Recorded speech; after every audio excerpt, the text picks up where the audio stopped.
حضرت ابو بکر صدیق. میں نے کہا یہ محبت کی جنگ ہوتی ہے نا. حضرت علی کے ایک بھائی تھے جناب عقیل. جناب عقیل وہ جب انہوں نے کلمہ پڑھا تو نبی پاک کے بڑا قریب رہنے لگے, اور میرے نبی کریم صلی اللہ علیہ وسلم بھی ان سے بڑا پیار کرتے. حضور فرماتے ہیں تیرا کلمہ پڑھنے کی مجھے ڈبل خوشی ہوئی ہے. یا رسول اللہ کس طرح؟ فرمایا ایک میرا تو صحابی بنا ہے, دوسرا تو میرا بھائی تھا مسلمان ہو گیا ہے. حضور بڑا پیار کرتے. اب یہ محبت جو ہوتی ہے نا اس میں دوڑ بھی لگتی ہے, اور یہ بری نہیں ہوتی, یہ دوڑ بڑی اچھی ہوتی ہے. حضرت عقیل اب قریب رہنے لگے. میں نے عرض کیا کہ نبی پاک اپنے ذاتی کام حضرت صدیق اکبر کو بتاتے تھے. گھوڑے کی تیاری کر, فلاں کام کرنا ہے, سیدہ فاطمہ کی شادی کرنی, ہر معاملے میں سیدنا صدیق اکبر پیش تھے. اب جب عقیل بن ابی طالب آئے تو حضور کا پیار تھا ان سے بھی. اب محبت کی جنگ چھڑ گئی. اب جناب عقیل کہتے ہیں میں کہنے لگا یار یہ کہیں پیچھے ہوتا ہی نہیں, ہر معاملے میں اسے پیچھے بٹھاؤ بھی تو آگے آ جاتا ہے, اس نے کیا کمال کر دیا ہے. کہتے ہیں آہستہ نا میں جوان تھا, ابھی نوجوانی کا عالم تھا, تو وہ خاص پہلو میں سمجھنے سے ابھی قاصر تھا. توجہ ہے آپ کی؟ کہتے ہیں ایک دن نا بڑی باتوں میں حضور فرماتے ابو بکر میرا گھوڑا تیار کرو, تو کہتے ہیں میں دوڑ کہتا تو چھوڑ میں کرتا ہوں. کہتے ہیں وہ چپ کر جاتے. جتنی جگہ وہ مجھ سے بن سکا میں نے روکا. حضرت صدیق اکبر بولے, کہتے ہیں ایک دن نا مسجد کی پہلی صف میں بیٹھا تھا. میں نے پچھلے جمعے بھی کہا تھا اگے ہو بوے جڑا پہلوں آئے, یہ حکم ہے نا حدیث میں, پہلے آئے اور آگے بیٹھ جائے, گدنے پھلانگنے سے منع کیا. کہتے ہیں ابو بکر صدیق, توجہ ہے آپ کی, ان کی عادت تھی کہ جمعے والے دن مسجد کی صفائی کرتے اور صفائی کر کے سب سے آگے بیٹھ جاتے. بات ذرا میں نے قریب ہو کے سن لی, پاس بیٹھ جاتے. عقیل بن ابی طالب کہتے ہیں میں بھی آیا سیدنا صدیق اکبر, اور مجھے کئی دنوں سے جلال تھا کہ یہ پیچھے ہوتا ہی نہیں. کہتے ہیں میں آیا تو حضرت ابو بکر آگے بیٹھے تھے, تو میں نہ جان بوجھ کے, بچہ تھا اور محبت تھی سرکار سے, ابو بکر سے بغض نہیں کوئی, خدا را اس بات کو ضرور ذہن میں رکھیں. فرماتے میں نے کہا ابو بکر اٹھ. مزے کی بات یہ ہے کہ جس مسجد میں صدیق اکبر بیٹھے ہیں اس کی جگہ بھی انہوں نے خرید کے دی ہے. مسجد نبوی کی زمین کی سب سے پہلی رقم حضرت ابو بکر صدیق نے ادا فرمائی. اٹھ. کہتے اٹھے, پیچھے چل. توجہ ہے آپ کی؟ آکھ کے تو ویکھے کو کسی نے, پاویں ماڑا ہوئے تو پاویں تو چھوٹا بندہ آکھے تو پھر تو دی خیر ہی نہیں, عمر میں چھوٹا ہو یا مال میں. اٹھ چل پیچھے. اللہ اکبر. حضرت علی دیکھ رہے تھے. کہتے ہیں سیدنا صدیق اکبر اٹھے, پچھلی صف میں, پھر اس سے پچھلی صف میں, پھر اس سے پچھلی صف میں, 7ویں صف میں پہنچ گئے, اور وہاں ہاتھ باندھ دیے. کہنے لگے شہزادے اجازت دے تو یہاں بیٹھ جاؤں, تو رسول اللہ کا خاندان ہے, اجازت دے تو یہاں بیٹھ جاؤں. حضرت عقیل کہتے ہیں بیٹھ جاؤ. حضرت ابو بکر صدیق چپ کر کے پیچھے مل جائے وہی کافی ہے. 7ویں صف, شہزادے یہاں بیٹھ جاؤں. میں بیٹھ جا. ہاں بیٹھ گئے. نماز جمعہ پڑھا, سب چلے گئے. حضرت علی حضور کی بارگاہ, یا رسول اللہ عقیل کو تو کچھ سمجھائے. حضور نے فرمایا کیا ہوا؟ کہ حضور اکثر ابو بکر صدیق سے یاڑ جاتا ہے, آج بھی پہلی صف سے اٹھا کے 7ویں صف میں. شکایت تو حضرت عقیل کی لگ رہی ہے نا, اور حضور فرماتے ہیں علی تو عقیل کی چھوڑ, بتا ابو بکر نے کیا جواب دیا ہے. تو ابو بکر کی بتا, تو اس کی چھوڑ, تو اس کی, تو میرے دوست کی, میرے یار کی, میرے خلیل کی بتا. تو حضرت علی رو پڑے. کہنے لگے محبوبہ ابو بکر جیسا درد کہاں سے ڈھونڈ کے لائے. تو چپ کر کے 7ویں صف میں گیا, اور اس نے کہا تو خون رسول ہے, تیری نسل پاک میں ہے بچہ نور, تو ہے نے نور, تیرا سب گھران. چپ کر کے بیٹھ گئے. حضور نے فرمایا بلاؤ ابو بکر کو, عقیل کو بھی بلاؤ. دونوں آ گئے. حضور نے فرمایا ابو بکر جمعے میں کیا ہوا ہے؟ عرض کی حضور کچھ بھی نہیں. حضور نے فرمایا تجھے کسی نے صف سے اٹھایا؟ کہا نہیں یا رسول اللہ نہیں. آپ کو کس نے بتایا؟ حضور کیا؟ فرمایا نہیں میں نے سنا ہے کہ تجھے عقیل نے. کہا حضور وہ شہزادے آئے تھے, انہوں نے یار اتنا جذبہ دنیا کہاں سے ڈھونڈ کے لائے گی. بلے شاہ اوتھے ککھ نہیں بچدا جتھے عشق نے لایا ڈھیرا. کہا حضور یار یہ لفظ تاریخ میں ڈھونڈو گے تو نہیں ملے گے. میرے ابو بکر صدیق کیا فرماتے ہیں؟ کہا حضور وہ نسل رسول کا شہزادہ ہے نا, اس نے ابو بکر کو 7ویں صف میں ابو بکر کا بیٹھنا پسند کیا تو ابو بکر راضی ہے. حضور اس نے یہاں بیٹھنا پسند کیا, تیری نسل پاک میں بچہ نور, تو ہے نے نور تیرا. اور کہا حضور وہ خاندان ہے, میں خادم ہوں, فرق تو ہے نا. تو وہ خاندان ہے، میں خادم ہوں۔ میرے رسول کریم صلی اللہ علیہ وسلم نے بلایا جناب عقیل کو، ڈانٹا نہیں، محبت فرمائی۔ سرکار نے فرمایا عقیل بیٹے بیٹھ جا، میں تجھے سمجھاؤں۔ پھر حضور نے بات چھیڑی، فرمایا تجھے پتہ ہے میرا ابو بکر کون ہے؟ عرض کی حضور میں، فرمایا نہیں سن، مکے میں سارا مکہ میرا دشمن تھا، یہ میری تنائیوں کا دوست تھا۔ فرمایا لوگ تلواریں لے کے آتے تھے مجھے مارنے، اور اس کی تلوار اٹھتی تھی، کہتا تھا پہلے میں مروں گا پھر کوئی مصطفیٰ تک جائے۔ تجھے پتہ ہے یہ کون ہے؟ حضرت ابو بکر صدیق ہاتھ باندھے، حضور میں نوکر ہوں یا رسول اللہ، میں نے کوئی شکایت ہی نہیں کی۔ فرمایا عقیل یار ادھر بیٹھ بیٹے، میں تجھے بتاؤں۔ کہا لوگ مجھے شیب ابی طالب میں قید کر آئے تھے، میری بیٹیاں پتے کھا کے گزارا کرتی تھی۔ یہ ابو بکر تھا پورے مکے میں جو ظلم سہ سہ کے میرے تک غلہ اور اناج لے کے آتا تھا۔ فرمایا عقیل ادھر آ، میں تجھے بتاؤں، تیرا خاندان تیرا قبیلہ سوائے مولا علی شیر خدا کے، فرمایا وہ سب لوگ میرے ساتھ پیار کرتے تھے، ہمارے اوپر انہوں نے مکے کی زمین تنگ کر دی۔ فرمایا میں مکے سے نکلا تھا، ابو بکر کی بیٹی غار ثور میں کھانا پکا کے لاتی تھی، اس کا بچہ بکریوں کا دودھ لے کے آتا تھا۔ فرمایا یہ جان پہ کھیل کے میری نگرانی کرتا تھا۔ فرمایا تجھے پتہ ہے جس جگہ تو بیٹھا ہوا ہے نا، یہ مسجد کی زمین بھی ابو بکر صدیق نے خرید کے دی۔ حضرت سیدنا عقیل یا رسول اللہ غلطی، حضرت ابو بکر کہتے ہیں حضور واللہ و رسول و منو، میرے اوپر اللہ رسول کے احسان ہے۔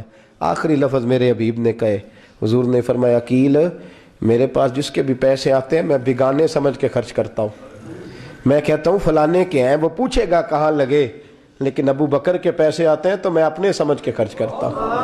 اور میرے رسول کریم صلی اللہ علیہ وسلم نے فرمایا میرے ساتھ جس نے نیکی کی میں نے بدلہ چکا دیا ہے، ابو بکر کا میں نے بدلہ دیا ہی نہیں۔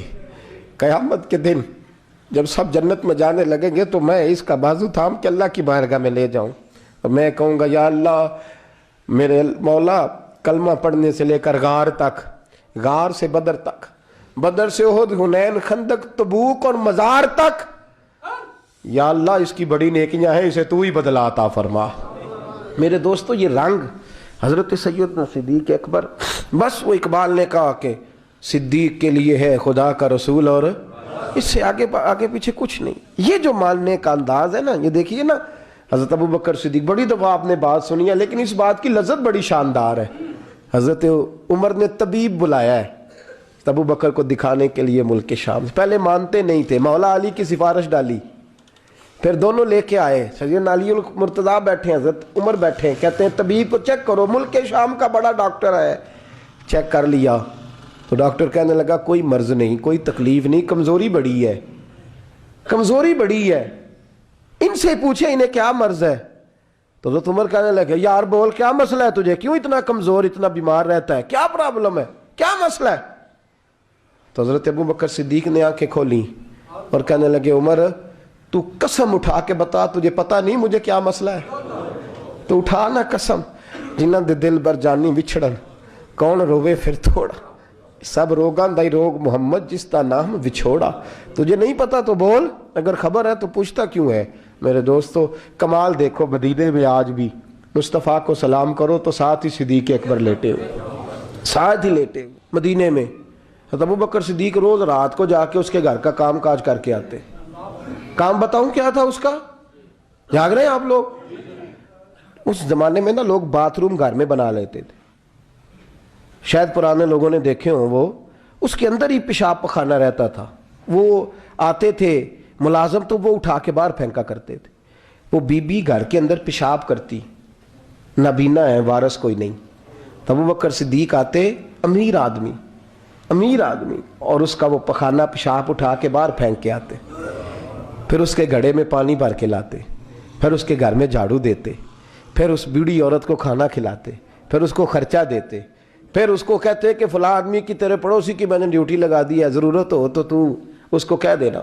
بڑے زمانہ خدمت کی۔ ایک دن حضرت عمر فاروق اس بی بی کے دروازے پہ چلے گئے، دستک دی، اس نے کہا کون ہے دروازے؟ کہا میں عمر فاروق ہوں، عمر بن خطاب ہوں، پتہ چلا ہے آپ لوارث ہیں، میرا دل کرتا ہے میں آپ کے گھر کا کام کاج کر دیا کروں۔ تو بی بی کہنے لگی نہیں، ایک بندہ آتا ہے کئی سالوں سے وہ کر رہا ہے مجھے وہی ٹھیک ہے، ایک آتا ہے بڑے سالوں سے کام کرتا ہے وہی ٹھیک ہے۔ تو حضرت عمر کہنے لگے میں نے بھی کام ہی کرنا ہے، کچھ اس سے کرا لیں، کچھ مجھے موقع دے دے نیکی کا۔ کہنے لگی نہیں وہی ٹھیک ہے۔ تو فرمانے لگے میرے اندر کیا نقص نظر آیا ہے، اماں جی مجھے بھی ٹائم دیں۔ تو بی بی کہنے لگی نہیں وہی صحیح ہے۔ حضرت عمر جذباتی آدمی تھے، جلالی آدمی تھے، کہنے لگے میں نے کہا نہیں مجھے بتاؤ میں کیوں نہیں کر سکتا۔ تو بوڑھی اماں کہنے لگی تجھ میں اور اس میں فرق ہی بڑا ہے۔ کہا وہ کیوں؟ کہنے لگے اتنے سال ہو گئے اسے آتے ہوئے، اتنے سال، تو پہلے دن آیا ہے اور آتے کہہ رہا ہے میں عمر بن خطاب ہوں، اپنا نام بتا رہا ہے، سالوں ہو گئے میں روز پوچھتی ہوں تیرا نام کیا ہے، وہ بتاتا ہی نہیں۔ وہ کہتا ہے اماں میں کام صحیح کرتا ہوں تو نام کو چھوڑو، نام بتا کے کیا کرنا ہے۔ فرمایا یہ تھوڑا فرق ہے، اس نے اتنے سالوں میں نام نہیں بتایا اور تو پہلے دن ہی آگے کہہ رہا عمر بن خطاب ہوں، تو ابا جی کا بھی نام بتا رہا ہے، میں نے نہیں کام کرانا، مجھے وہی صحیح ہے۔ نام نہیں بتاتا، نوکری پوری کر جاتا ہے۔ حضرت سیدنا عمر فاروق فرماتے ہیں میں تہجد کے وقت جھاڑیوں میں چھپ کے بیٹھ گیا، کہتے ہیں مسجد نبی سے وہ شخص نکلا، چہرے پہ نقاب، پیروں سے ننگا، اور میں نے اس شخص کو خرامہ خرامہ اس بوڑھی عورت کے گھر کے قریب جاتے دیکھا۔ تو پیچھے سے جا کے میں نے کہا او مسافر چہرہ تو دکھا۔ تو کہتے ہیں چہرہ اٹھایا تو ابو بکر صدیق تھے، صدیق اکبر تھے۔ حضرت عمر فاروق فرماتے ہیں میں نے کہا تو جوتی کو اتار کے آتا ہے؟ تو کہنے لگے جوتی سے جب چلتا ہوں تو پیروں میں آواز پیدا ہوتی ہے جوتے کی وجہ سے، پڑوسیوں کو تکلیف دینے کا مقصد تو کوئی نہیں نا۔ اور فرمایا جب جوتوں سے آواز پیدا ہوگی تو گلی محلے والے پوچھیں گے ابو بکر کدھر جا رہا ہے، تو میں نیکی کسی کو بتانا نہیں چاہتا۔ تو فرمایا ابو بکر کب سے آ رہے ہو؟ فرمایا چھوڑ عمر، بس دعا کر رب میرا آنا قبول فرما لے، تو دعا کر سرکار کی بارگاہ میں حاضری صحیح لگ جائے، چھوڑ میں کب سے آ رہا ہوں، کس وقت سے آ رہا ہوں، اس مسئلے کو چھوڑ، تو یہ دیکھ پانی پر نسویلیاں رنگا رنگ کڑے پرے آؤس دا جانیے جس دا توڑ چڑھے۔ یہ بات آپ نے درجنوں بار سنی ہے، لیکن اس پر غور تو کرو میرے دوستو کہ حضرت عمر فاروق فرماتے ہیں جن دنوں تبوک کے لیے میرے نبی نے اعلان فرمایا میرے حالات اچھے تھے، ابو بکر کے اچھے نہیں تھے، مالی حالات کمزور تھے، کچھ مسائل تھے، میرے اچھے تھے۔ میری سرکار نے اعلان فرمایا کہ پیسے دو، فرماتے ہیں چونکہ میرے حالات بھی اچھے تھے تو میں نے کہا اس دفعہ پہلا نمبر میرا ہی ہوگا۔ فرماتے ہیں آدھا مال گھر کا، یہ بھی بڑی دلیری ہے۔ کتنا؟ بولیے اتنے تو اسی ابے نو نہیں دس دے ساڑھے کو پیسے کنے نے، کہتے ابا جی مانگنا لین، والد صاحب کو نہیں بتاتے، ہماری جیب بکھری ہوتی ہے، ایسے ہی نانا کوئی مانگی نہ لے۔ آدھا مال حضرت عمر فاروق فرماتے ہیں آدھا مال میں نے بانٹ کے حضور کی بارگاہ میں، اور ساتھ میرا ارادہ ہے کہ ابو بکر آج میں نہیں تجھے آگے گزرنے دیتا۔ فرماتے ہیں مال پیش کیا، تھوڑی دیر گزری تو ابو بکر بھی آ گئے، اور منظر کیا ہے؟ کہتے ہیں انہوں نے قمیض پہنی ہوئی ہے بوریے کی، سر پہ ٹوپی کوئی نہیں، پیروں میں جوتا کوئی نہیں، سر میں ٹوپی کوئی نہیں، پیروں میں جوتا کوئی نہیں۔ کہتے ہیں ابو بکر صدیق آئے، سب کا مال آیا، مصطفیٰ کی بھی اتنی توجہ نہیں تھی، پر جب ابو بکر آئے تو میں نے مصطفیٰ کریم کے انداز بھی بدلے ہوئے دیکھے، اس شخص کے آنے پر بدلے ہوئے دیکھے۔ فرماتے ہیں میرے رسول پاک کے سامنے ہر چیز ابو بکر نے قدموں میں ڈھیر کر دی، اور ڈھیر کر کے نا چیزیں رکھ کے تو فٹافٹ پچھلی سائڈ پہ، کسی کو پتہ نہ چل جائے، پچھلی سائڈ پہ حضور کے۔ تو حضور نے فرمایا ابو بکر سامنے آنا، گھر کیا چھوڑ کے آیا ہے؟ فرمایا ہر چیز، پیچھے بیٹھ گئے۔ تو محبوب نے بازو تھام کے آگے کیا، فرمایا کیا چھوڑ کے آیا گھر؟ یہ اس بات پہ بات آپ نے پہلے بھی سنی ہے، لیکن ان لفظوں پہ غور کرو۔ ابو بکر نے یہ نہیں کہا حضور کچھ بھی نہیں میں سارا کچھ لے، یہ لفظ کہا ہی نہیں۔ اللہ کرے ہمیں اس عقیدے کو سمجھیں، اس نظریے کو۔ یہ ترمذی اور مشکات دونوں میں یہ لفظ موجود ہے۔ یہ نہیں کہا حضور کچھ بھی نہیں سارا کچھ لے آیا ہوں، یہ نہیں فرمایا۔ حضور نے فرمایا ابو بکر کیا چھوڑ کے آئے ہو گھر؟ توجہ ہے آپ کی؟ لفظ دیکھیں، کہا ما ابقیت اللہ و رسولہ، یا رسول اللہ گھر میں خدا کو بھی چھوڑ آیا ہوں، محمد مصطفیٰ کو بھی چھوڑ آیا ہوں۔ یہ لفظ ہے سیاستہ کے۔ اقبال کہتے ہیں پروانے کو شمع بلبل کو بھول، بس اس بس کو سمجھنا، پروانے کو شمع بلبل کو پھول، بس صدیق کے لیے ہے خدا کا رسول اور بس۔ اگر آپ کو ایمان اور یقین